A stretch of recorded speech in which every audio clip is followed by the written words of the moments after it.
Ready? नमस्कार सगळ्यांना.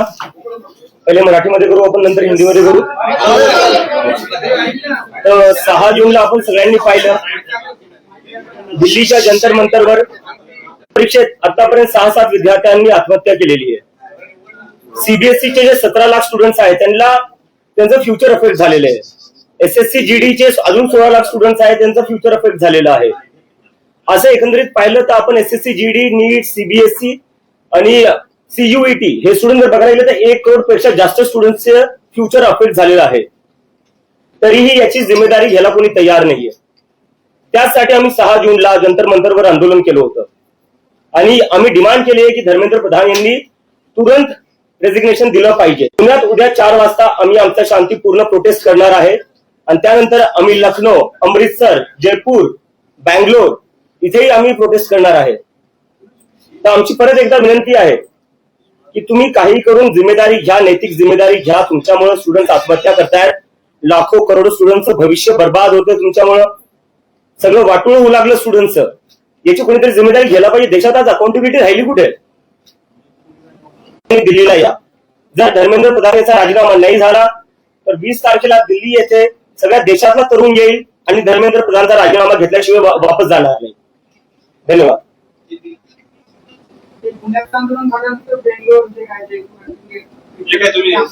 एकदा मी हिंदी थोडी केले, आमचे सोशल मीडिया हॅक केले, ते नसते केलं तर मला अमेरिकेवर यायची गरज पडली नसती. विद्यापीठच का निवडलं? जिल्हाधिकारी कार्यालय विद्यापीठात काय प्रॉब्लेम सर? प्रॉब्लेम काय? परमिशन भेटलेली आहे, काय प्रॉब्लेम नाहीये. प्रोटेस्ट कुठेही हो, 6 विद्यार्थ्यांनी आत्महत्या केलेली आहे. लाखो करोडो स्टुडंटचं आयुष्य जे आहे ते त्याच्यावर मोठा क्वेश्चन मार्क आहे. मला वाटतं आपण त्याच्यावर थोडं फोकस करूया. नरेंद्र मोदी हे धर्मेंद्र प्रधान यांचा राजीनामा घेतील असं तुम्हाला वाटतंय का? कारण तुमच्या पहिल्या दिवशी जे आंदोलन होतं त्याला चांगला प्रतिसाद मिळाला, पुढे देखील प्रतिसाद मिळेल काय त्याच्यात? काही लोक ओडिसावरनं आली होती, बंगालवरनं आली होती आणि त्याच्यानंतर त्यांचं असं झालं की आता हे देशभर वाढलं पाहिजे. म्हणजे मला तिथं भरपूर जे सगळे तरुण जे आलेले होते देशभरातून, त्यांनी मला सांगितलं की तुम्ही देशभर करा आणि त्याच्यामुळे आम्ही आता वेगळ्या वेगळ्या राज्यात करणार आहोत. आंदोलन दाबण्याचा प्रयत्न होतोय, काही धमकीचे फोन किंवा घरच्यांना so I really respect that passion. पण आम्ही लवकरच आमच्या फॉर्मल बॉडीज पण अनाउन्स करू. तुम्ही आता विद्यार्थ्यांचे प्रश्न लढताय, या प्रश्नात तुम्हाला यश मिळाल्यानंतर ना पुढचे काही मुद्दे असणार आहेत का? सर आधी हा प्रश्न सुटला तर आपण पुढचा प्रश्न धर्मेंद्र प्रधानांचा राजीनामा घेणं की नीट पेपर फुटीची यंत्रणा सगळी खोल्यात झालेली आहे, करायची गरजच पडली नसती. दिल्लीमध्ये आंदोलन करताना तुम्हाला देशातल्या अनेकांनी पाठिंबा दिला, ते तुमच्यासोबत आलेले होते. पुण्यामध्ये आंदोलन करताना असे पुण्यातले कोणते घटक आहेत, कोण व्यक्ती आहेत ते तुमच्या आंदोलनाला सपोर्ट देण्यासाठी आलेले आहेत? आता आंदोलनाचं आयोजन करताना तुम्ही कोणासोबत कॉन्टॅक्ट करतात, कोणाशी चर्चा करतात? मंडळी कोण आहे की यावं लागेल, कोणाला कोणतरी बोलावं लागेल.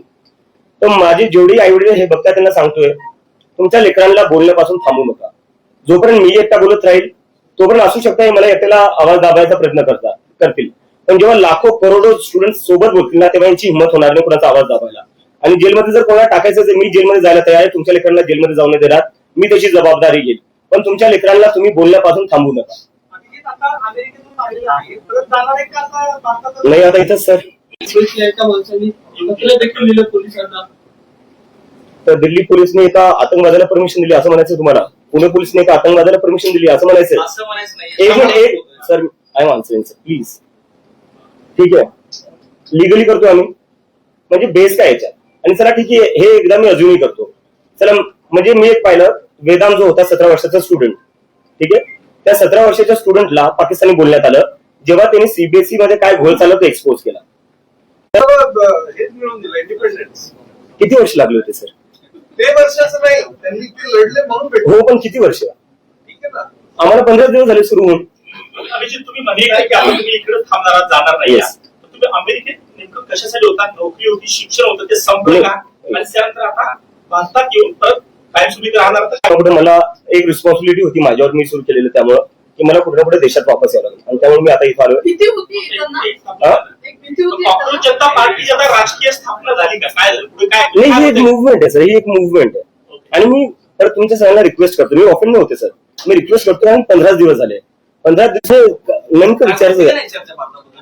नाही, भारताबद्दल चर्चा होती कारण की जर अमेरिकेत बघायला गेलं तर अमेरिकेची जी आयटी, हा खूप चांगला प्रश्न विचारला, याच्यावरून मला आठवलं. अमेरिकेची जी आयटी आहे, आयटी इंडस्ट्री, ते सगळे भारतीय चालवतात. सिलिकॉन व्हॅली जी आहे तिथे सगळ्या मोठ्या मोठ्या पोझिशन्सवर सगळे भारतीय आहेत. अमेरिकेत जर हायेस्ट अमेरिकेत शिक्षण घेतलंय, तिथली समजा एज्युकेशन प्रणाली पाहिली, काय बदल व्हायला पाहिजे, काय झालं पाहिजे, काय सर त्याच्यावर आपण नंतर बोलू. आता आपण मला एक बात हिंदी, हमें सबको मिलकर आवाज उठानी पड़ेगी. जब तक ये लोग हमारी बात नहीं सुनते, हमें सबको साथ में आना पड़ेगा. कब तक इस देश में स्टूडेंट सुसाइड करते रहेंगे, कब तक इस देश में पेपर लीक होते रहेंगे, कब तक इस देश में सर्वर डाउन होते रहेंगे और उसके बाद भी मंत्री अपनी कुर्सी पर बने रहेंगे.